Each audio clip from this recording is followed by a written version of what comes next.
자, 85페이지에 양갈로 4번의 중개계약의 유형 종류죠. 근데 이 종류 부분을 갖다가 그 대부분의 교재에서는 5가지 유형으로 번호 순서를 매가면서 정리를 해요. 1, 2, 3, 4, 5 이런 식으로. 그래서 이렇게 정리를 하기 때문에 중개계약의 유형이 5가지 유형이 있는 것이냐 착각을 하는 경우가 많다 이 말이지. 근데 주의를 할 거는 이 중개계약의 유형은 분류 기준에 따라서 뭐다 유형화시킬 수 있다라는 거죠. 그래서 표를 잘 보시면 보수 지급 범위에 따른 기준으로 분류를 하게 되면 순가 중개계약, 정가 중개계약 이렇게 유형화시킬 수 있고, 중개활동의 주체수에 따른 기준으로 분류해 보면은 공동 중개계약과 단독 중개계약, 그리고 중개 권한의 독점성이 어느 정도 부여되어 있느냐를 기준으로 분류하게 되면은 독점 중개계약, 전속 중개계약, 일반 중개계약 이렇게 유형화시켜 볼 수 있다라는 거죠.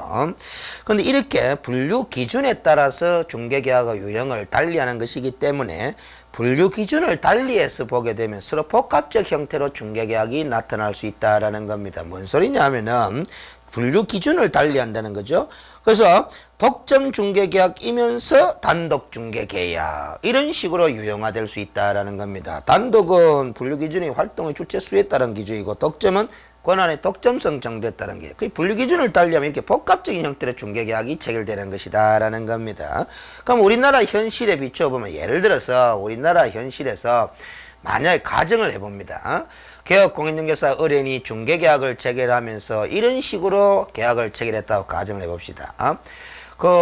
이 개업공인중개사 말고 다른 개업공인중개사에게도 또다시 의뢰를 할 수도 있으면서 만약에 의뢰받은 당신 개업공인중개사가 그 의뢰를 성사시키게 되면, 중개를 완성시키게 되면은 의뢰인이 희망하는 금액 이외에 형성된 거래 금액은 다 중개 보수로 지급하기로 하겠다 이렇게 약정을 하게 되면은 중개 권한의 독점성 측면에서 보면은 이 중개계약이라고 볼 수 있어요. 의뢰받은 개업공인중개사만이 중개할 권한을 부여받은 건 아니니까 일반 중개계약이라고 볼 수 있고, 보수 지급에 관한 합의 내용을 기준으로 보면 또 순가 중개계약을 체결한 것이다 이렇게 볼 수 있고요. 그럼 그렇게 중개계약을 체결한 것은 복합적 형태로 나타난 거죠. 일반 중개계약이면서 순가 중개계약의 형태로 나타난 거다 이렇게 볼 수 있는 거다라는 거죠. 근데 이 경우에서 이 중에서 이제 시험에 자주 거론되는 부분이 거기에 이제 순가, 공동, 그리고 독점, 전속, 일반 중개계약이죠. 그래서 우리가 실제로 단독 중개계약이나 정가 중개계약에 관해서는 시험에 언급된 적이 없는 것으로 보입니다. 근데 이 중에서 가장 중요한 분류 기준이 중개권한의 독점성을 기준으로 분류한 거예요. 그래서 우리가 많은 개업공인중개사들 중에 특정한 개업공인중개사에게만 중개할 권한을 부여하는 그런 중개계약을 독점 중개계약이라고 합니다. 그래서 이 독점 중개계약을 체결하게 되면은 일반적으로 유효기간을 설정해가 독점적 권한을 주는 기간을 설정하는 거죠. 요 기간 동안만큼은 당신 개업공인중개사만이 중개할 권한을 인정할게. 그 기간 동안만큼은 다른 개업공인중개사에게 중개 의뢰를 하지 않겠다라는 걸 명확히 약속을 한 거죠. 이런 경우에는 그 유효기간 동안 개업공인중개사는 독점적으로 중개 권한을 부여받게 되고, 이 경우에는 의뢰인이 스스로 발견한 상대방과 거래계약을 체결하더라도 개업공인중개사로서는 독점 중개계약 위반에 대한 위약금을 의뢰인에게 청구할 수 있는 이런 형태가 독점 중개계약입니다. 따라서 이 독점 중개계약은 개업공인중개사 입장에서 보면 보수의 보장이 유효기간 동안만큼은 확실하게 되는 거죠. 그래서 어떻게 보면 개업공인중개사에게 상당히 유리한 형태의 중개계약이다 이렇게 볼 수가 있습니다. 그렇다고 의뢰인에게는 무작정 불리한 중개계약만도 아닙니다. 그건 조금 이따 설명하겠습니다. 그 다음 전속 중개계약도 기본적으로 개념은 독점 중개계약과 구별되지 않는 거다, 같은 거다 이렇게 생각을 하시면 됩니다. 다만 이 전속 중개계약은 독점 중개계약보다도 중개권한의 독점성이 다소 완화된 형태라고 볼 수 있는 것이, 유효기간 내에 의뢰인이 스스로 발견한 상대방과 거래계약을 체결한 경우에 전속 중개계약 위반이라고 보지를 않는다라는 거죠. 즉 중개계약 위반이 아니다라고 보는 거죠. 그러나 독점 중개계약 나왔고 의뢰인이 스스로 발견한 상대방과 직접 거래계약을 체결하는 독점 중개계약 위반이다. 위약금을 물어야 된다. 전속은 위약금 물 필요는 없다. 요즘에서 전속과 독점 중개계약을 비교하게 되면 어느 성이 더 독점적 중개 권한이 확보되느냐면 독점 중개계약이겠죠. 그래서 다소 완화시킨 형태가 전속 중개계약입니다. 그래서 근데 이거는 독점을 변형시킨 거라 갖고 이렇게 보시면 되는 거죠. 우리나라 현실에 비춰보면 의뢰인이 스스로 발견한 상대방과 거래 계약이 체결되는데도 개업공인중개사에게 중개보수를 지급할 의뢰인은 아무도 없다고 보여지는 거죠. 그래서 우리나라 현실에서는 독점 중개 계약이 행해질 가능성은 극히 희박하다 이렇게 보여지는 겁니다.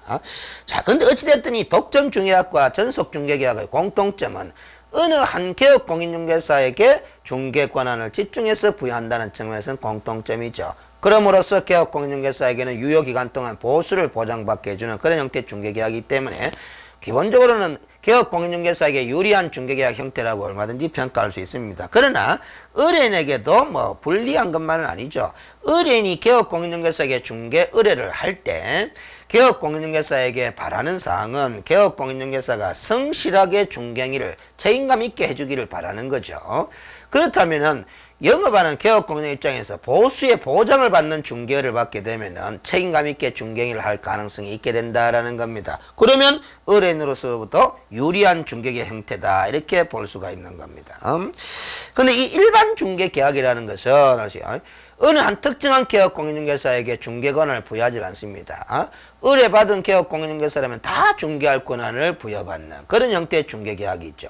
그래서 여러 개업공인중개사가 다 중개 권한을 부여받는 형태의 중개계약을 일반 중개계약이라고 합니다. 그런데 다만 주의를 할 것은 외관상으로 어느 한 개업공인중개사에게 중개 의뢰를 하더라도 그 중개를 할 때 다른 개업공인중개사에게도 중개 의뢰를 할 수 있는 길을 열어두게 되면 그게 일반 중개계약이다라는 겁니다. 우리나라 대부분의 중개계약이 이렇게 일반 중개계약이 행해지는 거죠. 이 경우에는 굳이 뭐 유효기간을 중개권을 행사할 수 있는 유효기간을 설정할 필요가 없습니다. 마음에 안 들면 다른 개업공인중개사에 또 의뢰를 하게 되니까. 그리고 이런 경우는 실무상 중개계약의 내용을 서면으로 기재할 필요성도 잘 못 느껴요. 또 서면으로 작성하려고 달려들지도 않게 되는 거죠. 그래서 대부분 구두에 의해서 행해지는 것이 일반적인 현상입니다. 알겠죠? 그래서 여러 가지로 문제점을 많이 발생시킬 수 있는 그런 중개계약이 일반 중개계약이다라고 볼 수 있습니다. 그래서 현재 우리 공인중개사법에서는 이 전속중개계약제도를 93년도에 4차 부동산 중개법 개정하면서 신설회가 도입을 했죠. 그 도입을 한 거는 어떻게 보면은 개업공인중개사의 책임감 있는 중개 서비스를 유도해 낸다라는 측면도 있지만은 전속중개계약제도를 정착시킴으로써 어떤 그 신속한 중개 완성이 이루어질 수 있도록 하고 또 구두에 의한 중개계약을 가급적 서면화시킬 수도 있지 않겠느냐라는 그런 취지에서 전속중개계약제도를 93년도 4차 중개법 개정하면서 신설 도입한 겁니다. 그런데 도입할 때 이미 규정화되어 있기 때문에 실무에서는 꼭 굳이 전속중개계약을 체결하지 아니할 수도 있거든요. 그래서 여전히 관행화되는 일반 중개계약이 현재까지도 행해지고 있는 것이 대부분 현실이다 이렇게 보시면 됩니다. 그래서 우리 2001년도에는 또 법을 개정해가지고 이 일반 중개계약을 체결하는 현실을 차단할 수는 없는 상황이고 그래서 이 구두한 일반 중개계약을 어떻게 하면 서면화 시켜볼 것인가 라는 고민 끝에 만든 조문이 22조 규정이에요. 그래서 그 표를 보시면 전속과 일반 하는 그 밑에만 23조, 22조라는 표시가 있죠. 그래서 이렇게 다양한 형태의 중개계약이 이론적으로는 얼마든지 있을 수 있지만은 우리 공인중개사 법령에 직접 명문의 규정을 두고 있는 중개계약 유형은 요 두 가지다. 전속과 일반 중개계약이다. 그렇다고 여타의 중개계약이 체결되는 것을 금지하고 있지는 않은 겁니다. 그렇죠? 자, 그러면은 이 공동중개계약의 개념은 뭐냐 하면은 거래정보망이라 하는 이런 개업공인중개사 간의 부동산 중개에 관한 정보를 서로 교환할 수 있는 제도적 시스템이 있습니다. 그 정보망 등에 중개에 관한 정보를 서로 공개해가지고 정보를 공유하는 개업공인중개사 다수 간의 협력에 의해서 공동으로 중개활동에 참여하도록 하는 것을 허용하는 그런 형태의 중개계약을 공동중개계약이다 이렇게 이야기를 하는 겁니다. 보통 이런 공동중개계약은 어떤 상황에서 잘 행해지느냐 하면은 전속이나 독점 중개계약을 체결하는 과정에서 의뢰인이 다른 개업공인중개사의 중개활동 참여를 허용하는 의사표시를 함께 행하게 되면 그게 바로 전속이면서 공동, 독점이면서 공동중개계약의 모습으로 나타나게 되는 경우가 대부분입니다. 그리고 이 순가중개계약이라는 것은 아까도 이야기했다시피 의뢰인이 제시하는 희망 금액 이외에 형성된 거래 금액은 뭐 낮게 형성됐든 높게 형성됐든 그 차액만큼은 다 개업공인중개사의 보수로 지급하기로 하는 그런 중개계약 형태를 순가중개계약이라고 그러고 정가 중개계약은 법정 중개보수 범위 내에서 의뢰인과 개업공인중개사가 합의해서 중개보수를 지급하는 그런 중개계약을 정가 중개계약이라고 하는 겁니다.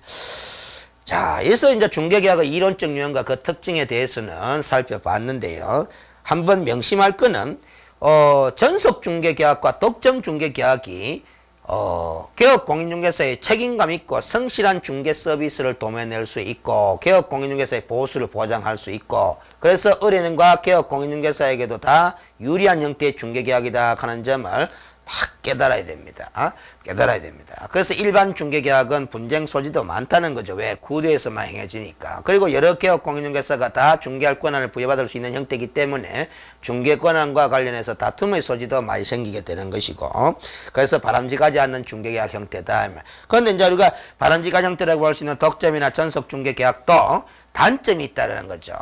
그걸 잘 기억해 두셔야 됩니다. 단점, 해필이면입니다. 그래서 여러 많은 개업공인중개사 중에서 해필이면 능력도 없고 불성실한 개업공인중개사를 선택해서 독점적 중개권은 전속적 중개권을 부여하게 되면 오히려 유효기간 동안만큼 시간만 낭비하는 이런 결과를 초래하게 되는 단점이 있다는 거죠. 그래서 이 단점을 보완하기 위한 수단적 장치가 꼭 있어야 됩니다. 독점이나 전속 중개계약 제도 하에서는. 그게 이제 공동중개의 길을 열어두는 방법이죠. 의뢰받은 독점 의뢰받은 전속 의뢰받은 개업공인중개사의 능력은 부실하고 불성실하지만은 그 중개활동에 참여하는 다른 개업공인중개사의 능력은 뛰어날 수도 있고 성실할 수도 있거든요. 그래서 공동중개의 길을 열어두게 되면은 그 단점을 보완할 수 있지 않느냐라는 걸 늘 명심을 하셔야 됩니다. 뒤에 가서 그 부동산 거래 정보망에 관한 규정을 공부할 때 그런 걸 염두에 두시면 이해하기가 편합니다. 자, 그래서 지금은 우리 공인중개사법 22조에 규정되어 있는 일반 중개계약에 관해서 규정이 어떻게 도입되어 있는지 한번 검토를 해보겠습니다. 구두한 일반 중개계약을 어떻게 하면 서면화할 것인가 라는 고민하에서 만들어진 조문이다라는 거죠.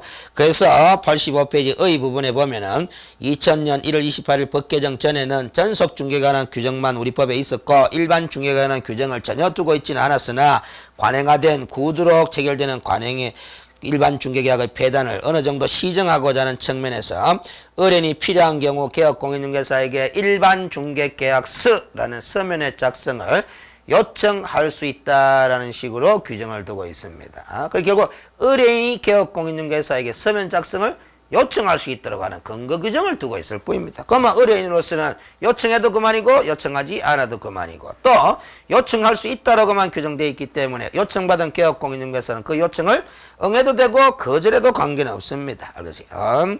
그래서 우리 86페이지의 구체적인 법조문도 보면은 필요한 경우에 일반 중개 작성을 요청할 수 있다라고만 22조에 규정해두고 있고 그래서요. 그 요청을 받은 개업공인중개사는 반드시 응하여야 한다 그런 규정이 없어요. 그래서 거절해도 관계는 없습니다.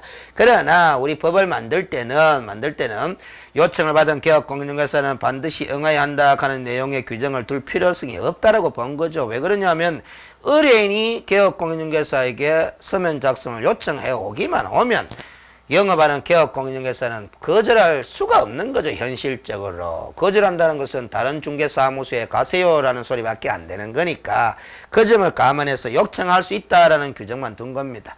이렇게 되면 결국 의뢰인의 인식이 문제입니다. 의뢰인이 서면 작성을 요청해야 되겠다라는 인식을 가져야 이 규정이 실효성이 있게 되는 건데 대부분 현실에서 우리 의뢰인들은 서면 작성을 요청할 수 있다는 이 규정이 공인중개사법에 있는지도 모르는 상태고 안다 하더라도 서면 작성을 요청 잘 하지도 않는 겁니다.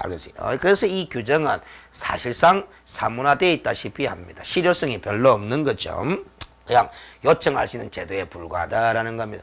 그리고 또 우리 법제도를 이제 익히자면 그러면 요청 설사 해가지고 거절할 수 없어서 개업공인중개사가 응하게 된다면은 서면을 작성해야 되는데 그 작성하는 서면은 꼭 정해진 서식을 사용해야 되느냐? 아니다라는 거죠. 국토교통부 장관은 일반 중개계약의 표준이 된 서식을 정하여 그 사용을 권장할 수 있다 이렇게 놓고 그 표준이 되는 서식을 87페이지에 보면은 서면을 시행규칙, 즉 국토교통부령 별지 제14호 서식으로 이렇게 만들어 놨습니다. 이 서식이 의무적으로 사용해야 되는 서식은 아니고 지금 규칙 규정에 19조 규정에 따르면은 권장 서식에 불과하다라는 겁니다. 그래서 서면 작성을 요청받은 개업공인중개사가 이 권장 서식을 작성해도 되고 빈백지를 꺼내서 작성을 해야 되고 어떻게 하든 간에 86페이지 그 네 가지 항목은 포함시켜야 되겠다 이 소리입니다. 그래서 중개대상물의 위치와 규모, 거래전 가격, 거래전 가격을 기준으로 정한 중개보수, 기타 의뢰인과 개업공인중개사가 준수해야 될 사항들을 꼭 포함시켜서 작성해라 라는 겁니다. 그래서 이런 네 가지 항목들은 이미 권장서식으로 볼 수 있는 87페이지 14호 서식 안에는 다 부동문자로 표시가 되어 있습니다. 그래서 실무에서는 이 일반 중개계약서 14호 서식을 즉 권장 서식을 가급적 사용해서 작성하는 것이 바람직하다 이렇게 볼 수가 있는 거죠. 꼭 이 서식을 사용해야 될 의무가 있는 것은 아니니까 바람직하다 이렇게 볼 수가 있는 겁니다. 자, 그리고 우리 86페이지에 그 일반 중개계약서의 작성 요청을 받고 작성을 할 때 포함시켜야 될 기재사항 중에 거래 예정 가격이라는 게 있는데 표현은 거래 예정 가격이라고 되어 있지만은 그 뜻은 중개 의뢰 가격이라고 볼 수 있습니다. 그 중개계약서에 기재할 가격이니까 의뢰인의 희망 가격을 의미하는 거죠. 우리가 보통 부동산 거래 가격이 형성되는 과정을 보면은 이전자가 제시하는 이전 희망 가격이 있을 거고 그 다음에 취득자가 제시하는 취득 희망 가격이 있을 건데 이 두 희망 가격을 개업공인중개사에게 중개 의뢰하면서 제시를 하는 거죠. 중개계약 체계를 하면서. 그러면 이 개업공인중개사는 중개계약 체계를 하면서 이 이전 희망 가격, 취득 희망 가격을 그렇게 중개계약서에다가 기재를 하게 된다는 거죠. 그 결국 여기서 말하는 거래전 가격은 의뢰의 희망 가격을 뜻하는 것으로 봐야 돼요. 그러면 개업공인중개사로서는 자신이 생각하는 적정한 부동산의 가격이 있겠죠. 그걸 의견 가격이라고 볼 수 있습니다. 그래서 결국 이 3가격이 서로 조정대가 나온 가격이 합의대가 나온 가격이 바로 무슨 가격이 되냐면은 성약 가격이 되는 겁니다. 그래서 성약 가격이 되는 거죠. 그래서 이 가격이 우리 부동산 거래 계약서에 기재가 되는 겁니다. 기재가 되는 거다.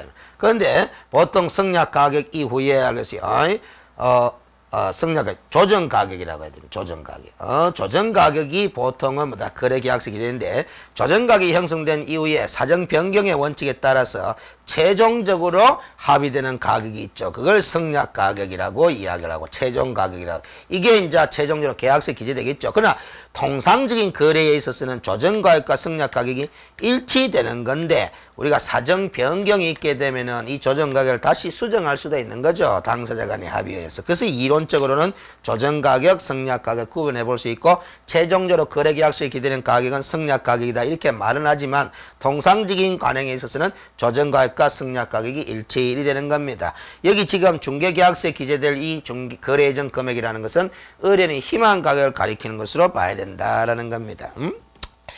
이게 22조 일반 중개에 관한 규정이 답니다. 이거 이외에는 없습니다. 그러니까 이 규정은 사실상 입법 취지는 구대한 일반 중개계약을 어떻게 하면 서면화시켜 볼 것인가라는 그 취지에서 만든 규정인데 이미 규정화되어 있기 때문에 작성을 요청할 수 있다라는 규정으로만 만들어놔 있기 때문에 의뢰인이 실무에서 작성 요청을 하지 않으면은 사실상 사문화될 수밖에 없는 이 태생적 단점이 있는 규정입니다.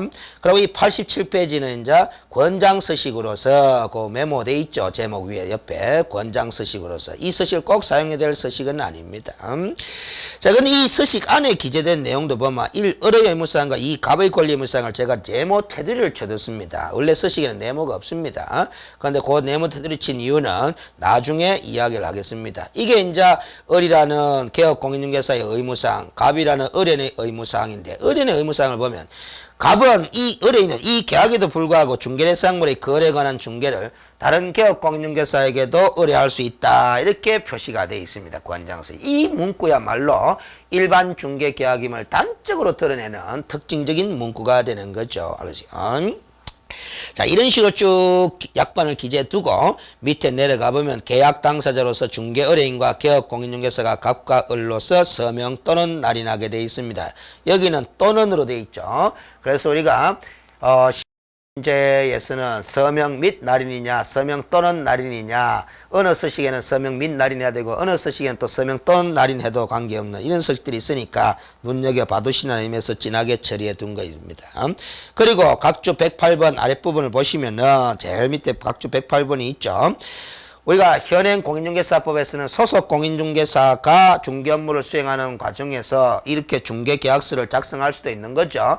작성했다 하더라도 이 작성한 소속 공인중개사는 서명 또는 날인을 할 의무가 없습니다. 개업 공인중개사하고 의뢰인만이 서명 또는 날인하면 되는 서면이 일반 중개계약서예요. 그러나 나중에 공부해 보시면 확인설명서와 거래계약서는 소속 공인중개사가 관여한 사안이라면은 개업 공인중개사와 함께 서명 및 날인을 해야 될 자가 소속 공인중개사입니다. 알았어요. 그래서 우리가 그 서명 날인과 관련해서는 및 날인이냐 또는 날인이냐 그리고 서명 날인해야 될 자의 범위가 누구냐 이런 것들을 잘 주의 깊게 점검을 해 두실 필요가 있습니다. 자, 그리고 88페이지에 보면은 이 일반 중개계약서의 뒤쪽입니다. 14호 서식의 뒷면인데 크게 구성을 보면 권리 이전용과 아랫부분에 권리 취득용으로 구분되어 있죠. 당연히 그럴 수밖에 없습니다. 봐봐요. 우리가 중개의 개념적 구조를 보면은 중개대상물에 대하여 거래당사자 간의 거래당사자 매매 교환임대차 그 밖의 권리 득실병 행위를 알선하는 것을 중개라 그러잖아요. 그러면 권리 이전자가 개업 공인중개사에게 의뢰할 수도 있고 권리 취득자가 개업 공인중개사에게 의뢰할 수도 있는 거죠. 이렇게 이전자로부터 의뢰받게 되면서 일반 중개계약서를 작성하게 된다면은 권리 이전용 부분의 윗부분에만 기재를 하면 되는 것이고 취득 중개계약을 일반 중개 의뢰받아 가지고 서식을 작성 요청 받고 그래서 일반 중개계약서를 작성하게 된다면은 취득용에만 기재를 하면 되는 거다 이 말이지. 그래서 과거의 시험 문제 이런 것도 나온 적이 있습니다. 권리 이전용에 기재될 사항이냐 취득용에 기재될 사항이냐 가려봐라 라는 시험 문제도 있죠. 당연히 이전 의뢰받느냐 취득 의뢰받느냐에 따라서 의사표시의 내용이 달라지니까 기재 내용도 달라진다는 거죠. 그 점도 생각하면서 한번 점검을 해보면 돼요. 당연히 이전 의뢰받으니까 물건에 관한 사항이 들어가야 되겠죠. 중개대상물의 표시에 관한 사항, 이 권리관계다 거래규제 및 공법상 제한사항인데 이 다 물건에 관한 정보들입니다. 그리고 그 물건을 소유하고 있는 소유자 및 등기 명의 같을 수도 있고 다를 수도 있으니까 기재될 것이고 그 다음에 중개의뢰 금액 얼마에 팔기를 원하느냐 이전하기를 원하느냐 그 중개의뢰가 이전 희망 가격을 기재하는 거죠. 그러나 권리 취득용에는 물건에 관한 사항은 특정될 수가 없습니다. 어느 물건을 매수할지 아직 정해질 수가 없기 때문에 그냥 희망 물건의 종류 정도로만 기재할 수밖에 없는 거죠. 그리고 그 희망 물건의 종류가 있는 지역이라든가 희망 가격 정도 그렇죠. 희망이 됩니다. 희망 사항들로 위주로 기재를 하면 되는 거죠. 이게 이제 일반 중개계약 규정의 내용을 모두 다 검토한 부분입니다. 그래서 전체적으로 마무리 차원에서 정리를 하자면은 이렇게 되는 거죠. 우리가 의뢰인이 개업 공인중개사에게 중개 의뢰를 행함에 있어서는 중개 권한을 독점적으로 부여할 수도 있고 전속적으로 부여할 수도 있고 그리고 여러 개업 공인중개사에게 다 중개 권한을 부여할 수도 있는 거죠.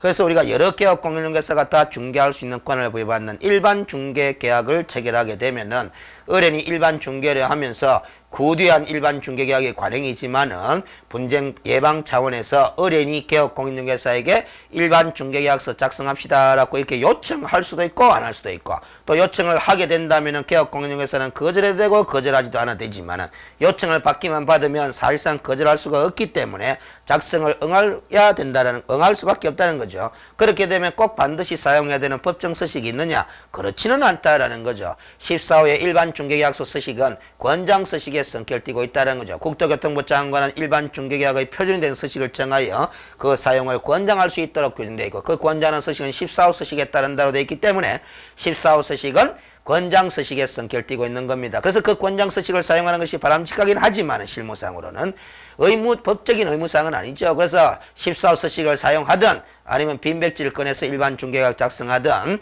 중개대상물의 위치와 규모 거래 예정 가격 그리고 거래 예정 가격을 기준으로 정한 중개 보수 그 밖에 의뢰인과 개업 공인중개사가 준수할 사항들을 기재에 넣어서 교부하도록 돼 있다라는 겁니다. 그리고 이렇게 교부한 일반 중개계약서의 사본은 몇 년간 보존해라 하는 규정 자체는 없어요. 그것도 우리 입법자가 실수한 것으로 보이지만은 하여튼 현행 공인중개사법상으로는 이렇게 일반 중개계약서를 서면으로 작성하게 됐을 때 의뢰인에게 서면을 교부하고 그 한부를 개업 공인중개사도 보관을 하도록 하는 건 맞는데 몇 년간 보관해라 하는 보관 기간에 관한 규정은 현행법에 규정을 두고 있지 않습니다. 이게 일반 중개계약에 관한 우리 공인중개사법의 규정 내용입니다. 그래서 잠시 쉬었다가 23조에 규정되어 있는 전속 중개계약 93년도 부동산 중개업법 개정하면서 선진 중개계약 제도라고 평가받을 수 있는 전속 중개에 관한 법 규정의 내용을 검토하도록 하겠습니다.